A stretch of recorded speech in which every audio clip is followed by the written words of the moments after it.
Halo semua, gua Indra. Di video kali ini gua akan kembali lagi membahas Jujutsu Kaisen chapter terbaru, yakni chapter 242. Dan iya, lagi-lagi gua enggak sempat membahas chapter sebelumnya. Oleh karena itu, kita recap dulu sebentar apa aja yang terjadi di chapter 241. Di chapter 241 kurang lebih membahas perjalanan masa lalu Takaba sebagai komedian, di mana awal mula Takaba tertarik menjadi seorang komedian sudah dimulai sejak ia masih kecil. Dan bisa dibilang juga Takaba sangat sungguh-sungguh dalam mendalami bidang komedinya. Namun sayangnya perjalanan Takaba tidak berjalan mulus. Setelah sekian lama menggeluti bidang komedi, karir Takaba stuck di situ-situ saja. Karena hal itu, seorang partner yang menemani Takaba pun memilih meninggalkannya. Dari sanalah awal mula Takaba menyerah dan berubah menjadi sosok bodoh yang selama ini kita lihat. Akan tetapi, berkat penindasan dan roastingan Kenjaku, akhirnya Takaba kembali ke jati diri awalnya sebagai komedian yang sangat bersungguh-sungguh untuk membuat semua orang tertawa.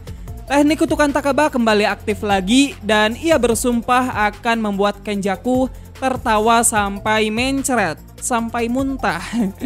Ya kira-kira begitulah ringkasan singkat chapter sebelumnya.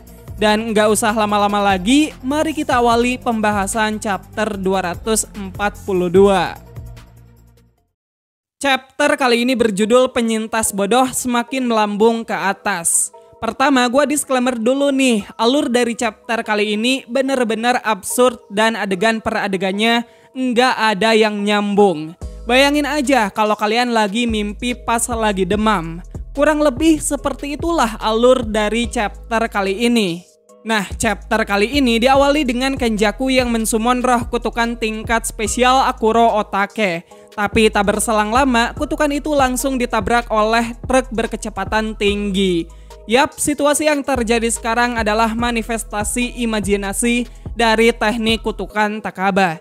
Takaba yang menyupiri truk itu pun menanyakan kondisi Kenjaku. Dan ya, setelah Kenjaku menyalahkan Takaba, Kenjaku yang tergeletak berubah menjadi petugas polisi dan bertanya untuk memastikan apakah Takaba mabuk atau tidak.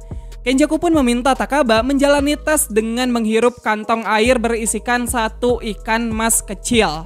Kenjaku bilang jika ikan mas itu mati, maka Takaba akan ditangkap. Takaba pun berteriak jika ikan mas itu sudah mati. Dan adegan tiba-tiba berubah menjadi penyelamatan ikan mas darurat dalam rumah sakit. Dan anehnya ikan mas tadi jadi gede banget.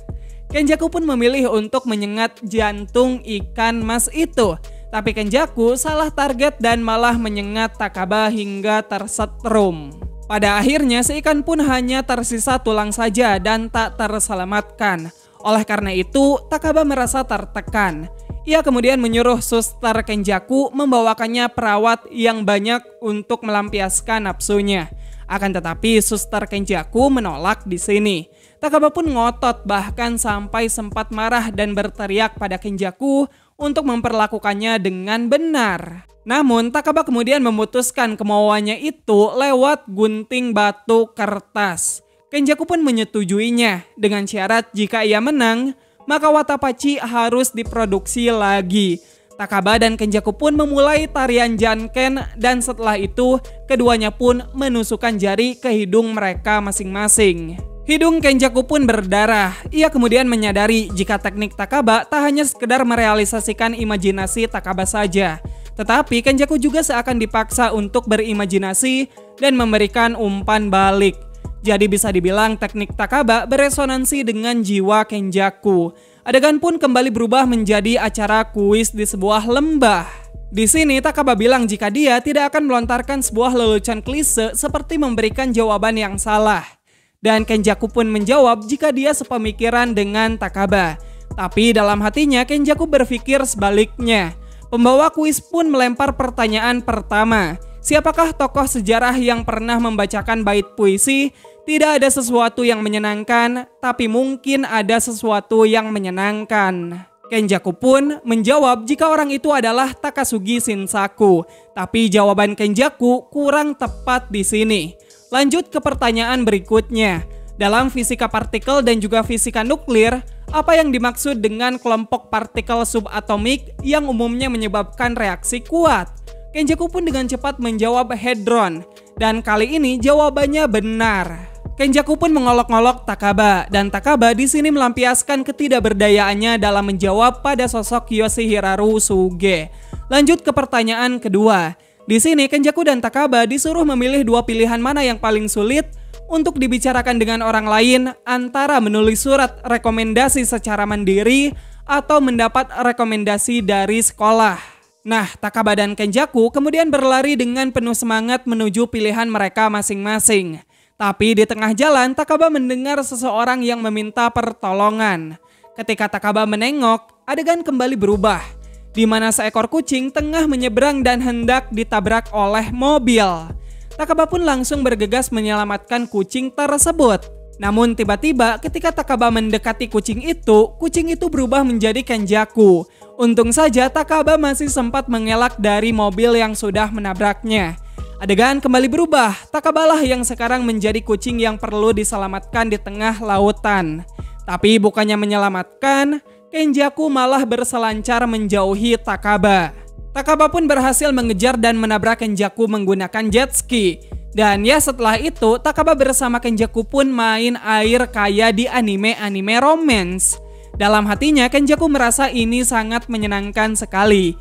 Ia bersyukur telah menciptakan cooling game.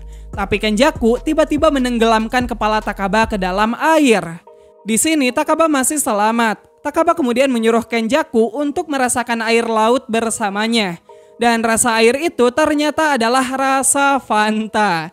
Kenjaku pun mulai menyadari jika begini terus, bisa-bisa dia akan kalah. Bagi Takaba, semua situasi ini hanyalah simulasi. Tetapi tetap saja, semua damage yang Kenjaku terima dari situasi ini merupakan sesuatu yang nyata. Kenjaku pun akhirnya sampai pada suatu kesimpulan bahwa pertarungan ini tidak akan bisa diselesaikan dengan kekerasan. Selama hasrat komedi Takaba belum terpuaskan, maka pertarungan ini tidak akan pernah selesai. Dan oleh karena itu, Kenjaku pun tiba-tiba mengenakan jas, lalu kemudian ia mengajak Takaba manggung stand up sebagai partnernya. Tentunya Takaba mengiyakannya dengan senang hati. Lalu setelah itu, Kenjaku dan Takaba akhirnya maju ke atas panggung sebagai duo komedian. Debayashi pun menggema di seluruh ruangan. Para penonton akan menjadi saksi sekaligus penentu dari nasib Takaba dan juga Kenjaku. Siapakah yang akan menang? Kita nantikan di chapter selanjutnya. Jadi itu dia Jujutsu Kaisen chapter 242. Jujur gue sendiri pusing cuy pas awal-awal baca chapter kali ini. Tapi ya chapter kali ini memang kocak abis. Cuman karena referensi gue minim banget, jadi banyak yang gagal gue pahami. Jangan salah, meski chapter kali ini absurd parah, namun tiap adegannya pasti ada aja referensi yang GG Akutami masukkan. Semisal adegan truk di awal chapter itu kan udah mainstream banget ya dalam menjadi sebuah prolog dalam kebanyakan anime isekai. Lalu pas adegan Kenjaku nyetrum Takaba, gua rasa itu terinspirasi dari Team Rocket dalam Pokemon. Part yang bagi gua paling lucu sih pas ini ya, Takaba dan Kenjaku lagi janken. Itu gua keinget lagi sama adegan janken Kakashi dan Gai dalam anime Naruto. Ya mungkin gak banyak yang bisa kita bahas dari chapter kali ini. Selain dari referensinya yang begitu melimpah, satu-satunya hal yang bisa gua komentari dari chapter kali ini adalah teknik kutukan Takaba. Dimana seperti yang sudah kita lihat, jika Takaba bersungguh-sungguh dalam berkomedi, teknik Takaba ini jadi benar-benar overpower. Rangkaian alur nggak jelas yang sudah kita lihat adalah hasil imajinasi Takaba dan juga Kenjaku yang direalisasikan oleh teknik kutukan Takaba.